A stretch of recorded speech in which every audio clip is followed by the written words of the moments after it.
భారత మాజీ ప్రధానమంత్రి దేశ ఆర్థిక సంస్కరణల రూపశిల్పి మన్మోహన్ సింగ్ కన్నుమూశారు. గురువారం రాత్రి ఆయన తీవ్ర అనారోగ్యానికి గురి కావడంతో వెంటనే కుటుంబ సభ్యులు ఎయిమ్స్ కు తరలించారు. రాత్రి 8:30 సమయంలో అత్యవసర వార్డులో చేరిన ఆయన్ను కాపాడేందుకు వైద్యులు ప్రయత్నించినా ఫలితం లేదు. దీంతో 9:51 సమయంలో ఆయన మరణించినట్టు వైద్యులు ధృవీకరించారు.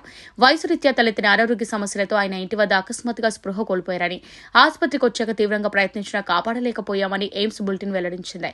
మన్మోహన్ కు భార్య గురుశరణ్ కౌర్, 3 కుమార్తెలున్నారు. ఆయన మృతి పట్ల రాష్ట్రపతి ద్రౌపది ముర్ము, ప్రధాని నరేంద్ర మోదీ, కాంగ్రెస్ అగ్రనేతలు సోనియా, మల్లికార్జున ఖర్గే సంతాపం తెలిపారు.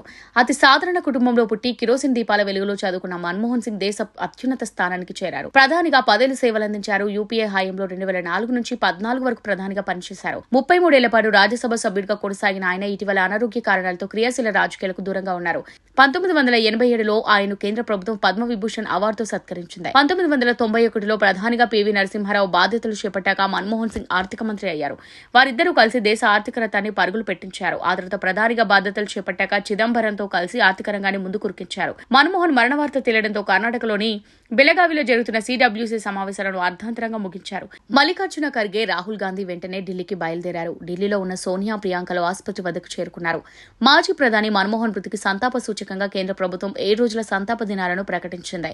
పూర్తి అధికార లాంఛనాలతో అంత్యక్రియలు నిర్వహించనుంది.